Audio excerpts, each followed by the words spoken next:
محراب و منبر سیریز اکتساب سیرت النبی صلی اللہ علیہ وسلم، دوسرا حصہ عبداللہ بن عبد المطلب، تیسرا باب جب عبد المطلب چلے۔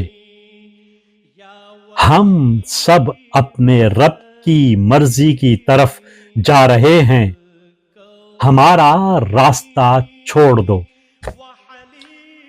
تحریر محمود فاروقی، آواز و پیشکش مشہود فاروقی۔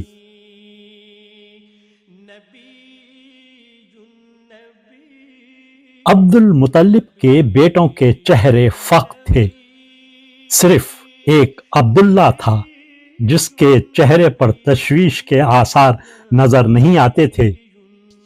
دوسرے سب اس خیال سے سہمے جا رہے تھے کہ اگر قرآن میں ان کا نام نکل آیا تو اس سے آگے وہ سوچ بھی نہ پاتے تھے، اور بڑی حسرت سے اپنے گھر کو، اپنی سوگوار ماؤں اور بہنوں کے چہروں کو دیکھ رہے تھے۔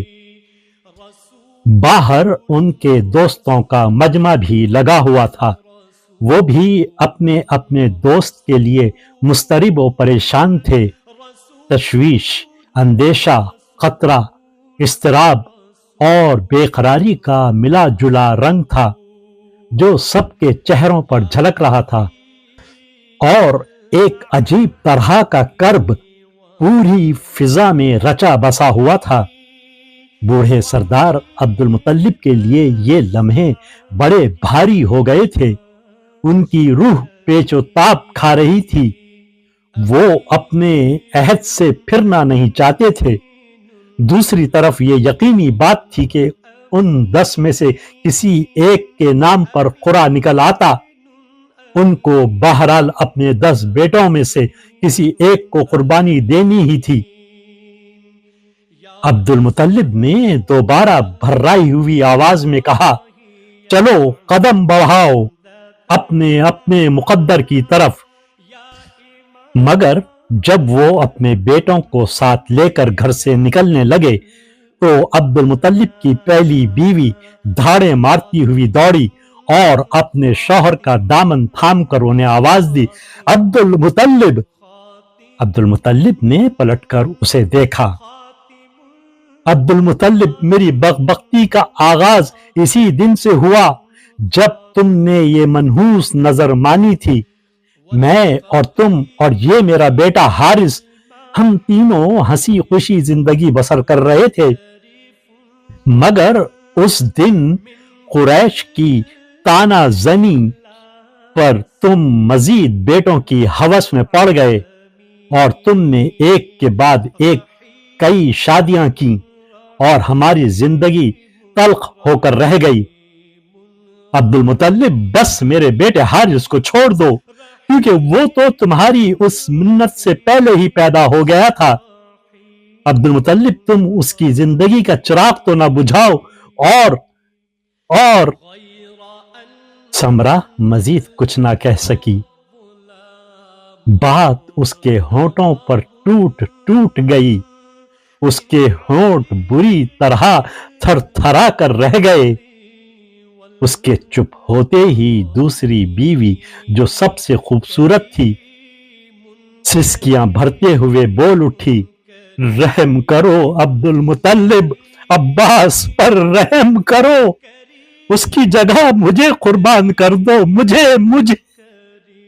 وہ اس لفظ کی اسی تکرار کرتی رہی اور کچھ نہ بول سکی۔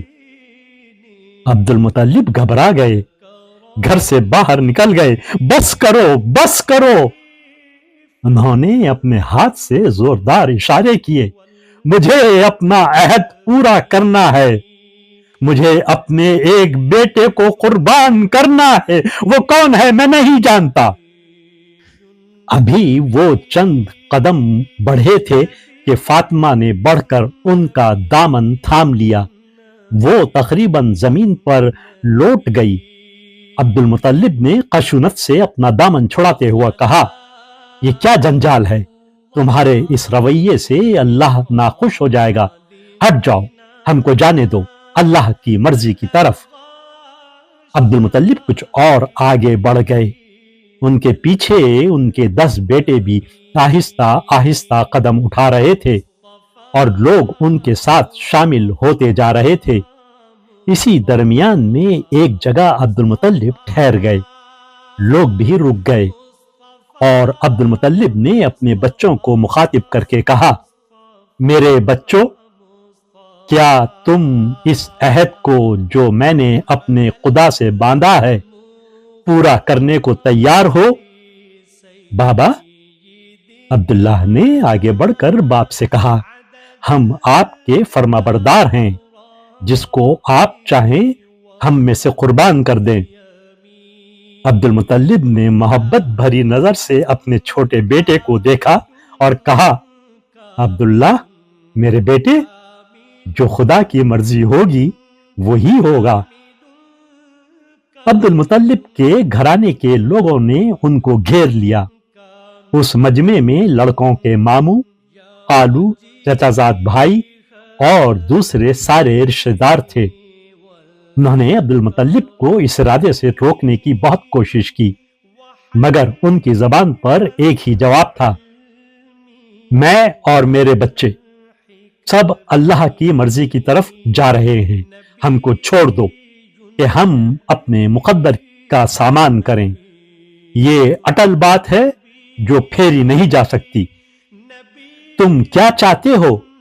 عبد المطلب کا چہرہ سرخ ہو گیا۔ عبد المطلب کا خاندان ہمیشہ تانا دینے والوں کے تانے کا شکار ہے۔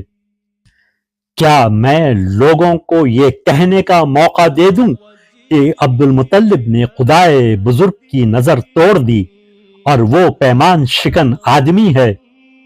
کیا تم اس رسوائی کا داغ لیے حج پر آنے والے قبائل کے سامنے اپنے خانوادے کی مفاخرت کر سکو گے؟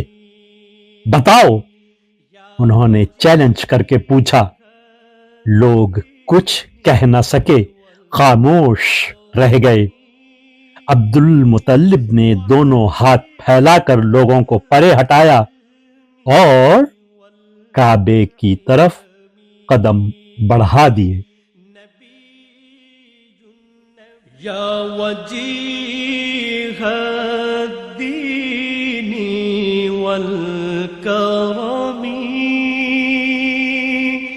وحلیف العلم والحکم۔